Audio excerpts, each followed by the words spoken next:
kështu që se si ju e keni parë ose si ti Ronaldo e ke parë, ke marrë këtë lloj ndjesie, unë nuk kam se çfarë të them më tepër se është ndjesia jote. Është vërtet. Valbona, unë bëra 2 pyetje, duke qenë se ti nuk e kemi dhe Laertin këtu.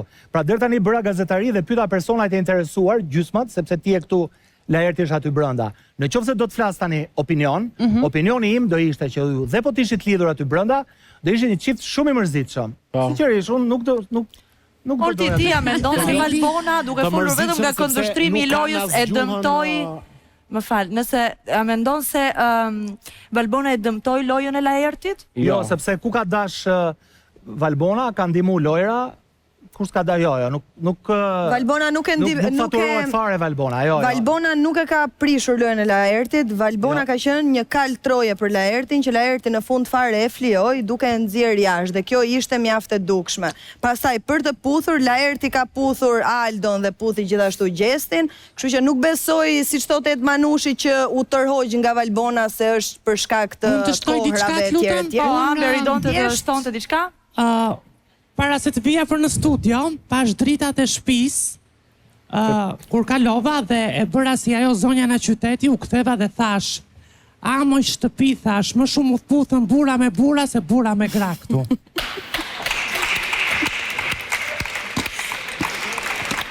Nëse Laerti për ta përmbyllur me ty Valbona dilte prime për prime, kështu që pse jo mos ta shtynte edhe 2 javë të tjera, nuk do ishte keq për të.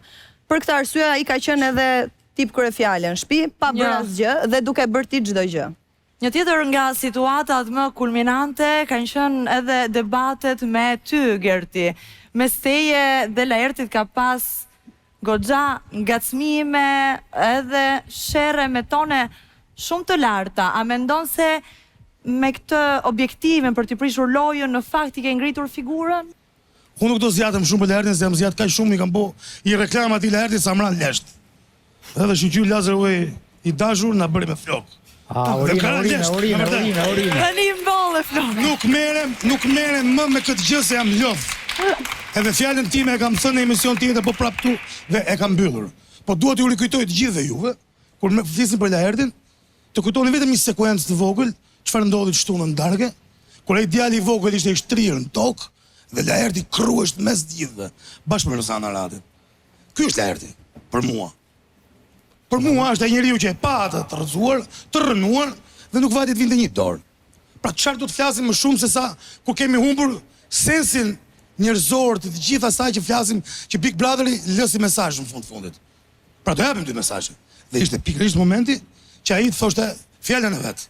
Të merrte atë qendrimin, atë për të cilën se pam në asnjë moment dhe nuk e pam në shumë gjëra në atë shtëpi. Ky është mendimi i Gertit. Po, dohet të shtoj diçka Zen, po? Shkurtimisht, për mua ka qenë një pseudo-romancë kjo tim Vala, që më reale ka qenë tim Gjela me Gjestin, sepse Laerti ishte i zgjuar mjaftueshëm për ta kuptuar që u bë lojtar 2-1 me Valbonën dhe prandaj u afru. Dhe në momentin që erdhën mesazhet jo më nga femrat internacionale, po nga i poeti i tij anonim që jepte ndihmë, atëherë u afru. Dhe prandaj u afru këta 2. Vetëm romancë dhe vetëm ndjenjë që s'ka pas aty. E njëjta gjë që siç vazhdon ti djali dashur, e ke bërë refren në çdo studio televizive, si në shtëpi nuk di më të ndryshosh frazat e tua Xeni, dhe Big Brother ka mbaruar dhe nuk mund të ecësh më as mbi kurrizën e Bonës, as mbi të Laertit, as mbi të Eglit, as mbi të Gjesit, as mbi të Rozanës. Kështu që të lutem, sepse ti ke qenë një barr dhe nuk e kam quajtur asnjëherë pa besi.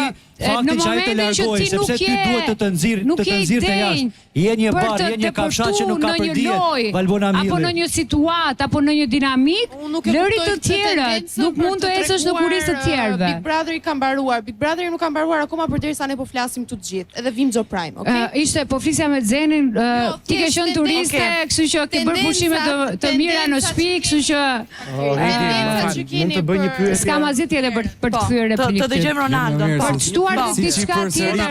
Zenit muhabetet që ja thu që e ka bërë friend, njëjtën gjë po i thuhet e Krisës, domethënë se kapaciteti jot deri aty shkon. Duhet i kishit thënë në shtëpi, duhet i kishit thënë në shtëpi. Do dëgjojmë pak Ronaldon, po? Ronaldo, po. Ju lutem, të dëgjojmë një sekond Ronaldon. Atëherë se e kam dëgjuar vazhdimisht nga shumë banorë të këtij edicioni, po nis me Bonën me që e mbylli e fundit. Në cilin moment e ke parë intelektin e Laertit në shtëpinë e Big Brotherit? Nuk e ke parë në asnjë moment intelektin e Laertit brenda në shtëpi Ronaldo? Ju keni rënë pre e emrave big që kanë ardhur në Big Brother. Cilën pre? E ke shumë gabim.